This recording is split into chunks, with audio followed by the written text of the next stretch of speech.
Mi alegro de verte. Good to see you. Happy Friday, America. Sipping on something delicious. That's a non-alcoholic topo.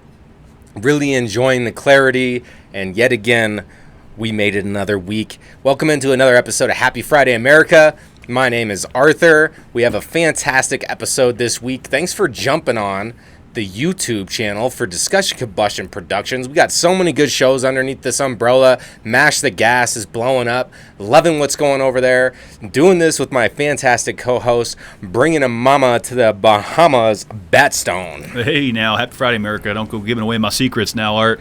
Welcome back to another great show. Great intro there, Art. Energy is right. This is one of the most ridiculous shows you're going to see on YouTube. We cover fun stuff, real stuff, would you rathers, records, and of course, Today in History. Today in History is always a fun segment. Sometimes it pulls me down the rabbit hole of what had happened in the past. September 12th in history, I'm going to go to 490 BC, traditional date of Battle of Marathon, where a small Athenian force defeats the Persian Empire. That's all it had. And I was like, well, what's the number? What's the troop count? So I had to do some more research. So it turns out that there was about 11,000 Athenians and some Greece, about 11,000 versus 30,000 Persians. So to pull this off, they moved a lot of the people out of the center and reinforced their flanks. And that's how they actually pulled that off way back there in history. So I thought that one was pretty cool. 1857. This one's a little more unfortunate. 423 die when the steamship SS Central America sinks off of the coast of South Carolina. This was off the Cape of Romaine, and they deemed this the ship of gold because it was full of like gold coins and bricks, all from the California gold rush. And then this ship wasn't rediscovered until 1988. So like what, wow. 130 years? Yeah. It was just sitting there. So that one's pretty crazy. 1922, we got some speed records here. Paavo Nurmi, he runs the world record for the 5,000 meter race. That's 3.1 miles. In 14 minutes, 35 seconds. I'm like, well, what is it nowadays? So for men's, Joshua Chet Leggy, I think I'm mispronouncing that, but he holds it for 12 minutes, 35 seconds. That's pretty impressive. Excuse me. And for the ladies out there, the women's is held at 13 minutes, 58 seconds by Beatrice Chibet, and that's some speed records out there. That topo came back with vengeance. Yeah, that came back with some speed. It did come back with some vengeance. In 1958, during the civil rights movement, U.S. Supreme Court orders that all white Central High School in Little Rock, Arkansas to integrate. So that's to have black people and the black children available to learn with everybody else.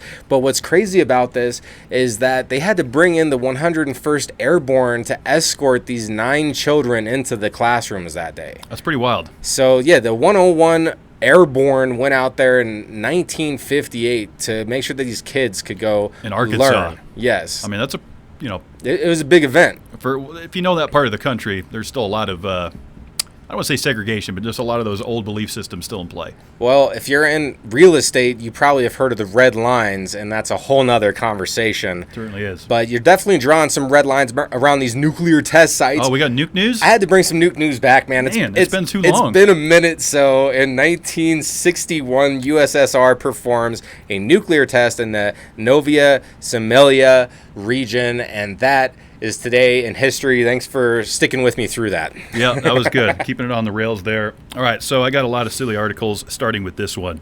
We've got drunk raccoons, Art, down there in Kentucky. Fortunately, there was a nurse on hand, Misty Combs, solid Ladette, ended up saving this raccoon. It was rainwater and moonshine peaches in this dumpster. Okay. We know raccoons are always dumpster diving, right? That's where they find most of their grub. And this thing fell into it, started taking in, infused rainwater with moonshine and peach moonshine. So the moonshine came from the discarded peaches. Because the distillery was in the same parking lot as this, where this nurse worked. And so she saw these raccoons in distress. They're like, something's wrong with our mate. Mm-hmm. He's fucked up. And so she came out there and started performing CPR. He wasn't breathing. It was unconscious. It was soaked. It reeked like alcohol. And I saw a picture. It looked like a baby. It like wasn't a a very juvenile. Yeah. So he was out there, and she got it to start breathing again. And then of course they made a joke about it. They ended up naming it Otis Campbell, who was the town drunk character in the Andy Griffith Show. Okay. So that's what they're calling this little fella now. Oh, that poor little guy. Getting hammered on peach moonshine. This woman definitely saved that raccoon's life. Every life does matter. Even the roly-polies, don't step on them. Just walk out the way. Like an accident or something. But yeah, if it's an accident. But even if it's a spider, sometimes will run out at me. I used to always want to kill the spiders. If it's a black widow or a brown recluse, I'm probably going to take it out. Yeah, if it's that one biter. But I wonder if this raccoon now has an addiction to peaches. Like he's coming off of this, and I think it's like inversion therapy, where they don't even do this to humans anymore. Yeah. Where they would get you so fucked up that you would just anytime in the future you would drink it, you throw up. So I bet everybody has that story about how whatever liquor they got really drunk on. For me, they don't even want Coronas. For me, it was vodka. Didn't you drink a bunch of Corona one time? Corona cervezas? And I wasn't a big Corona guy. But my alcohol poisoning story was on vodka when I was 19. It was absolutely terrible. But anyway, so he's probably now, if he smells a peach or something, it's going to immediately bring him back to that. Oh, buddy. I don't think he's eating peaches. It's like when you smoked a cigarette and then your parents made you smoke until you threw up. I never did that. Well, I know it's happened out there, and something else has happened. We got drone footage of the year, Art. We got accidental drone footage of the year. And we're 100% sure that this article is 100% I wasn't going to talk about the authenticity of the article here, Kevin, but since you bring it up, I found this article on Facebook. And I thought it was interesting, but since I found it on Facebook, I went to go verify, and I couldn't find any other information other than on Facebook about this. It seems like a legit story. So it does seem legit, but with where AI is at right now, I wouldn't be surprised if this was curated somehow. But either way, maybe you could help us find the answer about this accidentally won drone footage when these guys are in Africa monitoring alpha male lions. That's quite a task. So these lions, obviously, they're killers, right? They got the killer instinct, king of the jungle. King of the jungle. Exactly. But the drone sneaks above, bird's eye view, and there is a wild feline sleeping on the alpha male. And what I mean by that is like a house cat. It's like the house cat size. Okay. So it's like a small feline. It's like a wild house cat, basically, that's sleeping on the big king of the jungle. Interesting. And so it goes into talking about how, first of all, how remarkable, but then also beyond when the needs are not there, when they have fed and all this other stuff, animals are very similar to us, the wanting of touch, wanting to take care. So it's kind of a cool contrast. You have this quote unquote, top predator that is also compassionate to its own kin and allowing it to share its body warmth with a cousin of itself, right? A bear probably wouldn't do that to a dog. I could see a dog and a bear being friends. It depends on the bear, right? Are we talking polar bear? Are we talking grizzly bear? It depends if it's fed or not. And then if these animals kind of build a relationship, I guess a dog and a bear could bond. I feel like that's happened. Maybe in a movie at least. Canine. Yeah, maybe in a movie at least. Grizzlies, though, probably would tear it up. I don't know about the bears. And honestly, I don't know about this footage and how legit it was because I'm searching drone Did you watch footage of the year. I saw it had pictures in it. And it looked cool? It looked really cool. It just looked like a house cat laying on a lion. It says it went viral worldwide. Yeah, so it's probably legit, but it just goes to show you that even the most fierce of predators also have a compassionate side. And so I'm using this as a reminder to tell humanity to, first of all, fulfill your own needs, so then you're taken care of, but let's be selfless and do things for the greater good of all around us. That's what I'll say. I like that. Nice little positive story there. And now I'm going to take it to my random records of the week. We've all stepped barefoot on a Lego in our lifetime. I used to just dump them out in my room as a kid because I had those big green squares and all the random Legos. Not the kits. They were just random pieces you would build, whatever you wanted. Yeah. I'd build little racetrack grandstands and, I'd build the pit road and I'd have a fun time with this, you can imagine. Oh, yeah. I was having some fun in there. Those wheels were turning. But we have a record here for a woman who set the new record of running barefoot on Lego pieces. That is correct, folks. 661 pounds of Lego bricks were donated by the Imagination Station, which is a New Zealand nonprofit. It uses Lego pieces and robotics as mechanics education, which is pretty cool. So 100 meters, Art, 661 pounds. She ran across that sumbitch in 24.75 seconds. So, okay. So how thick was the layer of Lego? Pretty thick. If you just hover over you'll see the picture of it. I mean, it was probably a good 6 to 8 inch layer of Legos. See, that's not damage. No, it's the one piece that really hurts. Yeah, it's the one piece on the flat, hard surface. Right. Like, so that's... It counted for the record. Guinness is going to accept it. Gabrielle Wall is now the record holder. I feel like this is one... Record Lego runner? She's a record Lego runner. I feel like we should put David Rush on this. I feel like the Rush man could beat this. The Rush should decrease the thickness of the Lego, too, and actually step this thing up. We got to see if Rushman wants to attempt this. I bet you Cody Lundeen would be fantastic. I don't know. Cody Lundeen's not a runner, though. At this challenge. Well, he'll run if he's standing on Legos.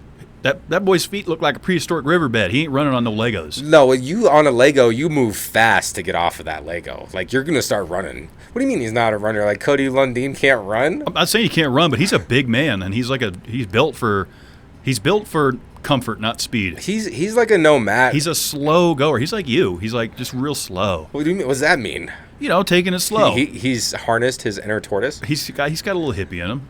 Actually, he's got a lot of hippie in him. Harnessing your inner tortoise is not hippie. It's pretty hippie. I don't think so. Hippies and cowboys, baby. I don't know about that. Look, Gabrielle is celebrating her Guinness Book World Records of being the Lego record runner. Okay. Barefoot, and I don't know if she showed a picture of her feet after this. Probably took some damage. It seems questionable. When I first read this, I was like, ooh. Like, why would someone subject themselves to that? I mean, people run on hot coals and shit. So it's like one of those things. But another one of these things is the Would You Rather of the week. We're going to jump into it. We're going to cover last week's Would You Rather. Kev, what was last week's Would You Rather again? You remember it, of course, Art. I definitely do. No, so do you? I did. Okay. Now that I'm getting put on the spot, I'm kind of forgetting. I got this. So we asked America last week, would you rather be able to shop for 30 minutes, shop to drop anywhere, anytime, anything, 30 minutes, as much as you can get, or eat at your favorite restaurant free for a year? Yeah. We both chose the 30 minutes. We're going 30 minutes. We had different reasons. You could buy high-end jewelry, watches, valuable things, and resell it and become quite wealthy off of it. So that's a smart move. 100% of America is going with the restaurant. What? They want free food for a year because they weren't thinking it through like us, Art. Well, didn't they listen to the episode? I don't know or if they you guys listened. Just hanging out on the X and just reading the Would You Rather? I think some people just pop up on Friday and they're like, Y'all got to put some more thought into this, man, because that's ridiculous. 100%. That's ridiculous. This one is also a difficult one, and I'm curious what your secondary part of this answer is going to be. You don't have to answer it, but I want people to think about it out there. So would you rather have to wear the same outfit every single day? You're never allowed to change it. Or would you rather have to eat the exact same meal every single time you eat? No variety is always the exact same. It's an easy one for me. Okay. Super easy. I'm wearing the same outfit every day. Okay. I'm going with my jeans, cowboy boots, button up, and sunglasses. Basically what you're wearing right now. Yep. Let's get this on camera. Yep. I want more variety in my meals. I've never been a big fashion guy. Yeah. You know, it's just fashion's not my thing. I'm taking the clothes. We're going to wear the same thing every day, and I'm going to eat like a damn champ. Okay. And that same color, what's your T-shirt color going to be? I'll probably go with a dark one. Go with dark? Yeah, probably like a dark blue or a black. Yeah, I was thinking the same thing. That I would go with the same outfit. It would be something similar to what I'm wearing right now, as well, like a comfy T-shirt with like some joggers that are somewhat, you know, you can kind of wear them professionally. Maybe those business cas shoes that I have that are super comfortable. You know what I'm saying? And then like that way you don't even have to think about what you're gonna wear. You just put it on. That's like why Steve Jobs was always wearing the black. I'm also going dark navy blue or black. So keep it simple. That's how Kev and I are going. My wife went the same way. She was like, "This is an easy would you rather." I feel like most women are probably going to go that too, because women think about their outfits. But then I was asking her what she's going to wear. She's like, she starts with jammies. Right. And then she's like, "Wait, no, I'm going to wear fancy clothes." And I'm like, "You're going to wear fancy clothes all the time? Like, how uncomfortable that would be." But she wants to feel pretty every day.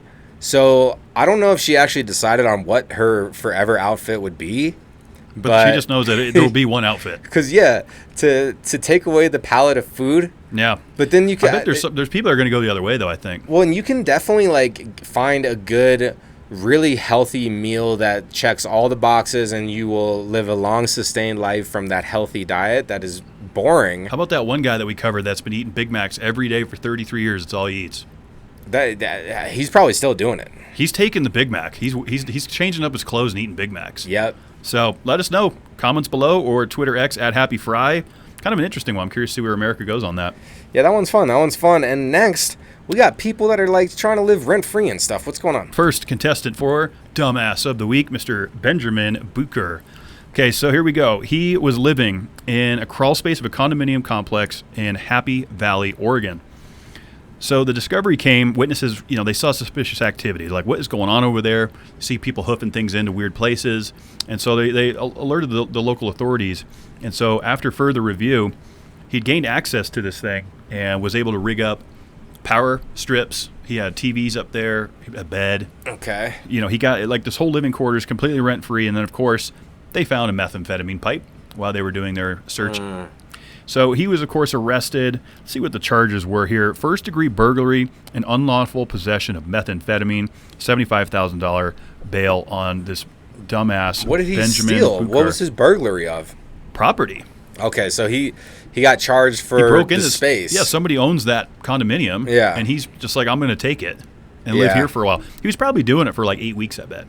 Maybe more. Because it said an extended amount of time. Yeah, so I'm thinking at least a month. I mean, extended amount of time seems like that could be months. Or it could be 90 days. That's months. Yeah, that'd be 3 months, yeah. Yeah. So we'll set the bar at extended period of time is 90 days plus. I don't know, America. What would you consider an extended period amount of time? I think it depends on the scenario of what you're talking about. I'm going to say like something that's happened over 6 months. Well, like that's extended. But if your flight is delayed for an extended period of time, that's like 6 hours. Okay. So there's scenarios. Yeah, so it really just depends what we're getting off the topic what here. we're talking about here. The fact remains, people are doing this. People are This is not the only guy. He just got caught. Yeah. There's people living rent-free. And what do you mean, of course, the meth pipe? Like, people aren't doing this and not doing drugs? This had meth vibes written all over before he even got to the bottom. Yeah, I just feel like you're trying to loop in, like, all people who are struggling are on drugs. No, I'm not saying that. It's probably a contributing factor. I was in much worse condition when I was on heavy drugs. Yeah, drugs are a factor here. He probably lost everything. He can't afford rent. Yeah. But he's got his meth, and he's still going to find that. He's still going to find that. So, Benjamin Bucher, you're an idiot. Yeah. Tighten it up. Yep. Look, ain't nothing for free in this life, and you got to pay your dues. And if you are an employer in the UK and one of your employees calls you a dickhead once in jest, then you probably can't fire them without giving them proper notice. And that's what we figured out in this next article that I'm going to cover. It's an interesting article. Because calling your boss a dickhead isn't enough to get you fired. Judges rule in the UK. So basically, this happened in May of 2022. Yeah, go ahead. Well, we watch a lot of like the Grand Tour and those guys. Like, it's part of their culture to call each other cunts and dickheads and you idle sod. Like, it's like part of their culture. Is that part of work culture? They're working. They're doing a documentary. These are the Top Gear guys, though. So, but I mean, just even with their everyday interactions, they're like, this fucking idle sod, with this fucking bollocks and ass. Hey, I get it's part of their culture. There's culture, but look, this happened in the United States too for like some stuff in 2020. So we have two different things here that I could cover. But basically, she was like in a call with them and said something along the lines of, I'm only here because of you two dickheads. She's talking about her two bosses. Okay. And where the company effed up is they fired her immediately without notice, and there's different laws in different places, so I'll just say that here. But basically, she was fired, and then after the judge ruled, she was awarded $40,000, $20,000 for getting fired from her job while she was saying something in jest, and was sued for unfair dismissal, or she sued them for unfair dismissal, and then they gave her like $19,000 for the court fees and everything. So it totaled out to be around $40,000. She made over $50,000 a year with this company, doing like office operations, payroll, and stuff like that. But what's interesting about this is if it's just a one-off type of scenario and it's not really a normal behavior, then you could get away with this stuff, because companies should be talking to you about it and going through like, hey, you shouldn't be talking like this. We're going to put you on a write-up or something, instead of just letting somebody go, depending on the severity of what you do. So we're not giving any legal advice here, but in 2020, a U.S. case saw a worker reinstated after using slurs during a Zoom call. I don't have all the details on that, but if it's a one-time offhanded comment and is not directed at anyone, that was what happened in 2020 and how he got his job back. So I'm talking about a gray area here, and I'm not. We have to be tactful in business.